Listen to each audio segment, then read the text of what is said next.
Welcome once again to the Retirement Coffee Talk podcast with Charisse Rivers. Usually you hear an excerpt from our radio show and different topics here on the podcast where we're sort of reaching out to you.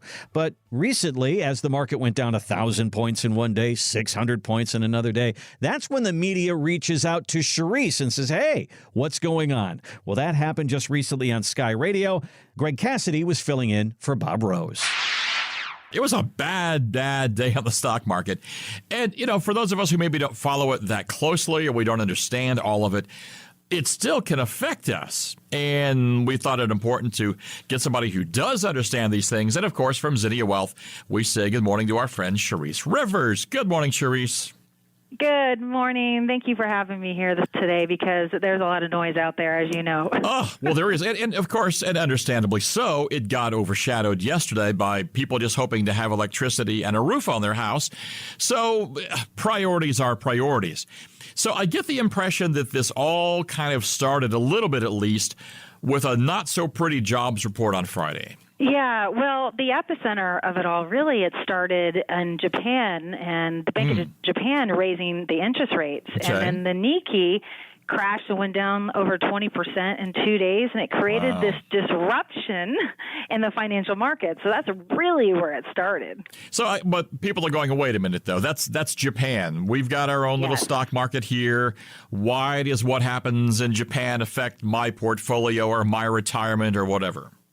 Right. And then the jobs report comes out, right? So it's this compounding, stacking problem over problem over problem where then Americans start to weigh in and we see the Federal Reserve and Powell not cutting rates. And why didn't he cut rates? We need to cut rates because of this, that, or the other. And so the job reports came out and they rose, which is not good. We don't want a rising unemployment rate. So that makes knee-jerk decisions in Wall Street at the same time. And people can make decisions, sometimes good, sometimes bad, just because the jobs report changed. But I'll be honest with you, they've been telling us for over a year, the jobs reports are great, they're great, they're great. And then underneath the cover, they find out, oh, no, they forgot to do some math, and actually they're worse. And so math matters. Math matters in this case, at least, doesn't it? Yes, math matters, no doubt. So, and that's the frustrating thing. We see these reports, and then, it's the government, so it must be true. And then a month or later, they subtly adjust them, and that somehow doesn't make the headlines, so, which means a lot of times they're just not being honest with us. Yeah, welcome to financial markets and the political environment we live in today. So you really don't know what's going on until after it's happened and all this noise comes out, and then you see all these big wigs across the entire world like Warren Buffett selling Apple, and now you're wondering, well, if Warren Buffett sold half his Apple, why shouldn't I be selling Apple? So then we make decisions based on what we're seeing these big gurus because we look up to them. We feel like they make really great, wise decisions, but you don't really know what their plan of action is. You don't even know if they're going to wait and rebuy that half back after you've sold over the next couple of weeks. So you have to be really emotionless tied to your investment. In times like this, when it's short term, it could be long term, but I'm assuming short term at this moment and this second of the day, that we have to be in control of our emotions when it comes to the stock market. And the way to be in control of your emotions is that you actually understand what you're doing in the stock market and why. And that also has to do with the season of life you're in. If you're 30 or 40, or let's say you're 60 and you're retiring, so all the seasons of life change the way you invest also. But I'm young and I like high tech, and I think Microsoft and Teslas are cool, so I'm going to buy that. Maybe not the best way to make your choices. Well, when you're young, you're in a different time horizon. If you buy the Teslas and Apples, those are the things you hold for the long term. You're buying those because you love that idea. You love that strategy, and you hold those for the long term. You don't buy and sell unless you're really good at it and you do day trading every day before 12 o'clock. Wow. That's a different story. But, the only two sectors that are below the index right now is technology and discretionaries out of 11 sectors, and that just happens to be part of the course of what's going on, but it doesn't mean it's not going to get stabilized again. But, right. I mean, all in all, still everything's up for the year, right? We're talking to Charisse Rivers from Zinnia Wealth, kind of trying to get an idea of just what happened, but really, how did all this affect people who maybe they're not like a daily trader or whatever, but they've maybe some of their retirement were in some of these stocks? How does that affect them?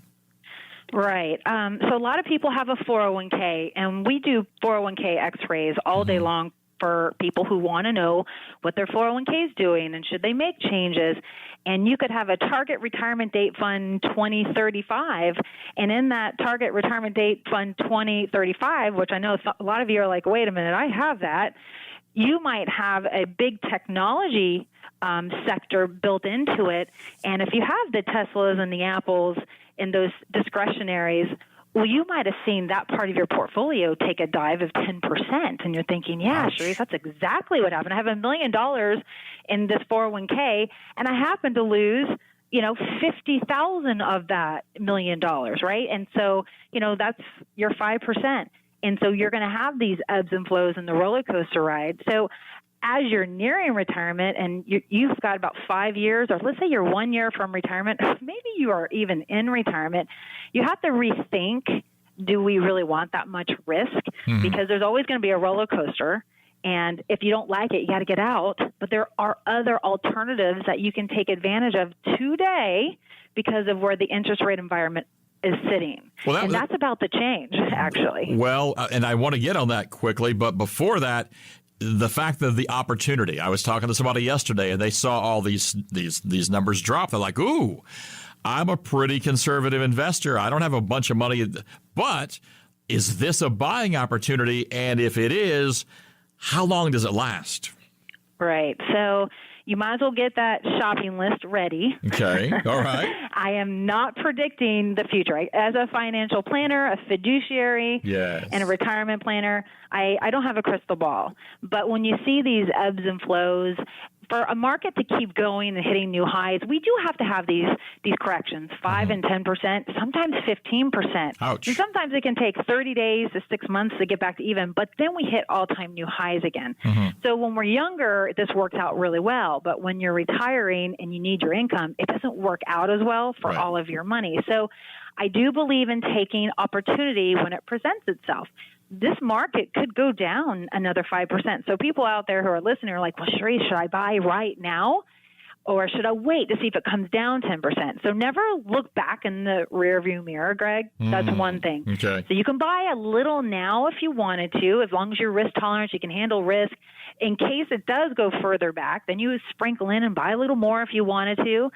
And then if it goes up, at least you took advantage of the opportunity, because there's a lot of things on sale right now. But I do not advise anybody going alone on this, because I know it sounds great. Charisse is saying, oh, opportunity, buy, buy, buy. Do you know what you're going to buy, right? Right. We have interest rates and yields that are dropping. We were at, 4.2, now we're at 3.8. That's a huge gash in our interest rate environment when it comes to yields and bonds and the 10-year Treasury. Well, let me ask you all a question. Should you be buying technology stock where it's down, or should you be buying, a dividend stock that has a higher than 4% yield? And depending on your season in life, if you're in your 60s and 70s, I'm probably going to say, let's go with the safer play. Let's go with those dividend stocks, or the stocks that are yielding over 4%, because when there's a worldwide market meltdown, you're going to have less stress, most likely, Gotcha. because of how they work. So again, I can't just name off stocks and here, get this and that. It's all individualized. Okay. And if you're 50 and over, we are helping people in Central Florida retire and make these plans and really help them navigate through this economy we're in and this election woes that are, that's another roller coaster. So there's so many things on the horizon. Thanks for listening to the Retirement Coffee Talk podcast. If you have questions or would like to begin the process of building a tailored retirement plan, call Zinnia Wealth at 833-368-3680 or find us online at zinniawealth.com. Charisse Rivers is an investment advisor representative of Zinnia Wealth Advisory, LLC, a registered investment advisor. Exposure to ideas and financial vehicles discussed should not be considered investment advice or recommendation to buy or sell any financial vehicle. Past performance is not a guarantee of future results. Investments can fluctuate and when redeemed may be worth more or less than when originally invested. Financial professionals are not licensed in all 50 states. To find out if Charisse Rivers is licensed in your state, please contact their office. Zinnia Wealth Advisory, LLC is not affiliated with nor endorsed by the Social Security Administration or any other government agency and does not provide legal or tax advice. Annuity guarantees rely solely on the financial strength and claims-paying ability of the issuing insurance company. Any client experiences discussed during this show are unique to that client. They are not meant to imply or suggest you will experience the same results. By contacting us, you may be provided with information about insurance and annuity products offered through Charisse Rivers, NPN Insurance License Number 8718011.